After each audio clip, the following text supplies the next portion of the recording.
Hello, everyone, and welcome back to the English Learning Podcast. I'm your host, Jason, and as always, I'm here to help you on your journey to mastering English. Whether you're a beginner or you've been learning for a while, this is the place to grow your confidence and skills. Now, today's topic is one that I know so many of you struggle with. One thing stopping you from fluency.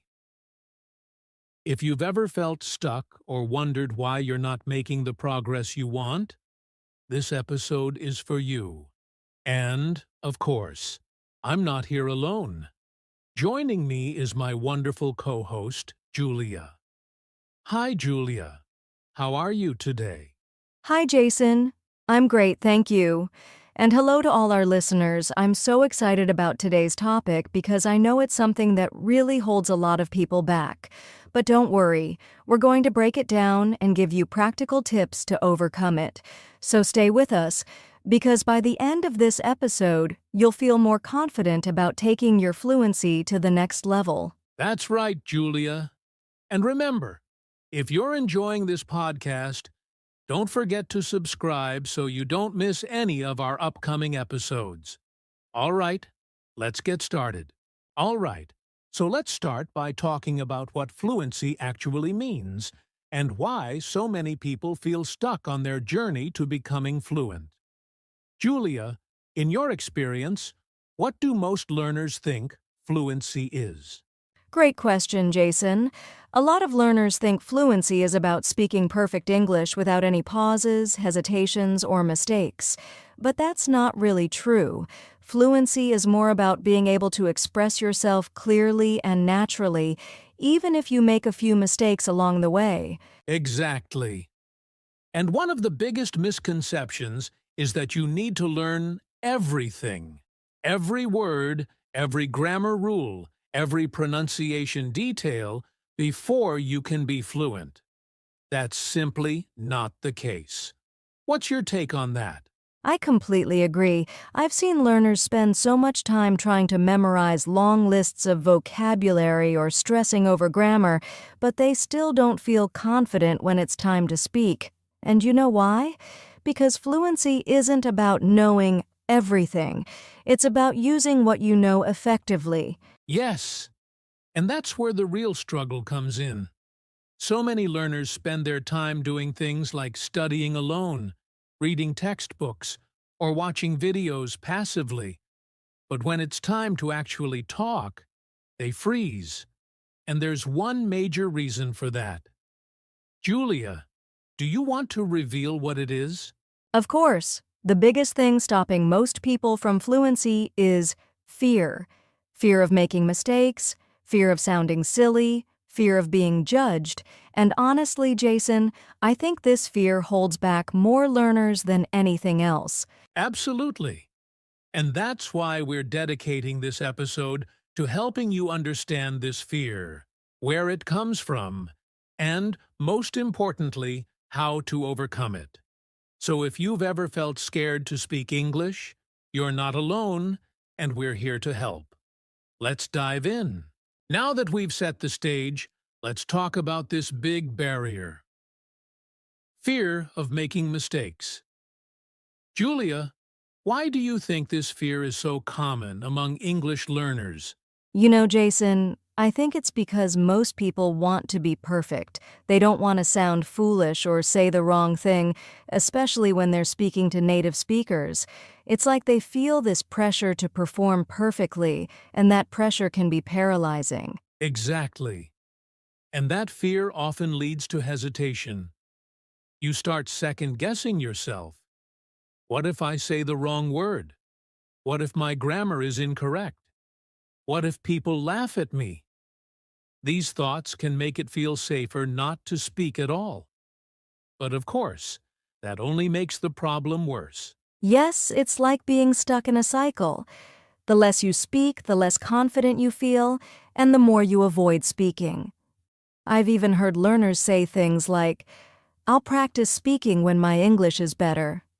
But how can your English get better if you're not practicing speaking? That's such a good point, Julia. I've also noticed that this fear often starts in school, where mistakes are sometimes punished or corrected too harshly. Learners get used to thinking mistakes are bad, and that mindset follows them into adulthood. Right. And it doesn't help that social media or online forums can sometimes make people even more nervous. If someone corrects their mistake publicly, it feels embarrassing. But here's the thing. Mistakes are a natural part of learning. Even native speakers make them. Exactly. And let's not forget, mistakes are how you grow. When you make a mistake, you're giving yourself an opportunity to learn something new. But if fear keeps you silent, you're robbing yourself of that opportunity. Julia, do you have any stories or examples of learners you've worked with who overcame this fear? Oh, absolutely. I remember one student who was so scared to speak because she thought her accent wasn't good enough. She avoided conversations for years. But when she finally started practicing, she realized that people were much more interested in what she was saying than in how she sounded. Once she let go of that fear, her confidence skyrocketed, and so did her fluency. It wasn't overnight, of course, but it was such a transformation. I love that story. It's such a great reminder that progress is possible when you face your fears. And speaking of progress, we're going to share some practical tips to help you overcome this fear and start speaking with confidence. Ready, Julia? Absolutely. Let's give our listeners some tools they can use right away. Now that we understand how fear can stop you from speaking fluently, let's focus on how to overcome it. Julia, what's one of the first steps learners can take to tackle this fear of making mistakes? The first step is to change your mindset. Remember, mistakes aren't failures. They're lessons. Instead of seeing them as something bad, think of them as stepping stones to fluency. Every time you make a mistake, you're actually learning something new. Absolutely. And a great way to embrace this mindset is by setting small, realistic goals. For example, instead of saying, "I need to speak English perfectly," try saying, "I'll practice speaking for 5 minutes every day, no matter how many mistakes I make." Julia, do you think starting small like this can make a difference? Definitely, Jason. Starting small helps build confidence without feeling overwhelming. And along with setting small goals, I always recommend learners create a safe space for practice. That could be practicing with a trusted friend, recording yourself speaking, or even talking to yourself in the mirror. These low-pressure activities can really help. That's such a great point. And speaking of recording yourself, it's an incredibly powerful tool. When you record yourself, you can listen back, notice areas for improvement, and track your progress over time. Plus, it's just you and your voice. No fear of being judged by others. Exactly. Another tip I love to share is finding a language partner or joining a conversation group. These can be online or in person. The key is to practice with someone who's encouraging and supportive. Jason, do you have any favorite platforms for finding language partners? Yes, there are some great ones out there. Apps like Hello Talk, Tandem, or even joining English-speaking Facebook groups can connect you with people who want to practice just like you. The best part? They're often learners, too, so they understand your fears and won't judge you. And here's another tip. Focus on communication, not perfection. Remember, the goal of speaking isn't to be grammatically perfect. It's to get your message across. Most native speakers aren't even thinking about your grammar. They're listening to what you're trying to say. That's so true, Julia. I think learners sometimes forget that even native speakers make mistakes all the time. It's normal. So instead of worrying about grammar, try to relax and focus on the flow of the conversation. Right. And if you're still feeling nervous, one of my favorite strategies is to prepare in advance. For example, if you know you'll be having a conversation in English, Think about the topics you'll discuss and practice some key phrases ahead of time. That preparation can make a huge difference. Such a helpful tip. And let's not forget about the power of positive reinforcement. Reward yourself for your efforts, no matter how small. Maybe you tried speaking up in a meeting or joined a short conversation online. Celebrate that progress. Julia, do you have any final tips for our listeners? One more. Be patient with yourself. Fluency takes time, and everyone's journey is different.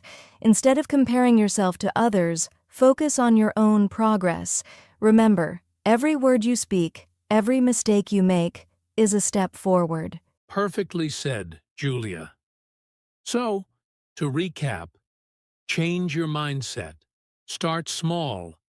Practice in safe spaces. Focus on communication and celebrate your progress. If you follow these steps, you'll be well on your way to overcoming your fear of mistakes and becoming fluent in English. Absolutely. And remember, everyone listening, you've got this. Mistakes aren't the end of the world. They're just the beginning of learning something new. Now, let's wrap things up with some final thoughts and a bit of inspiration for you to take with you. We've covered a lot today, but before we go, we want to leave you with a bit of inspiration. Julia, what's one final thought you'd like to share with our listeners about overcoming their fear and achieving fluency? I'd say this. Fluency isn't about perfection. It's about connection. Think about why you're learning English in the first place. Maybe it's to travel, make new friends, or advance your career. Whatever your reason, remember that every step you take, even the small ones, brings you closer to your goal. That's beautiful, Julia. And I'd add this. Learning a language is a journey, not a race. It's okay to stumble. It's okay to take your time.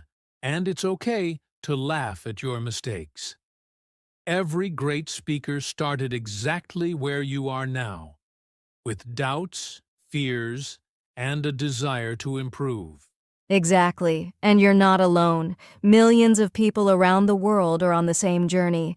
The key is to keep going. Don't let fear stop you from speaking, from trying, or from growing. Well said, Julia.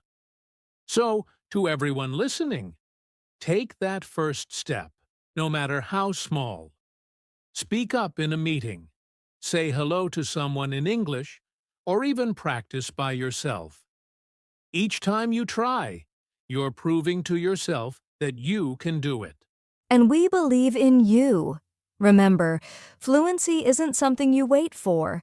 It's something you work toward, one conversation, one sentence, and one word at a time. Thank you for joining us today. We hope you found this episode helpful and inspiring. If you did, make sure to subscribe to the podcast and share it with anyone who might need a little extra motivation on their English learning journey. And don't forget to leave us a comment or question. We'd love to hear about your experiences and how you're overcoming your fear of mistakes. Until next time, keep practicing and keep growing. Take care, everyone, and remember, you've got this.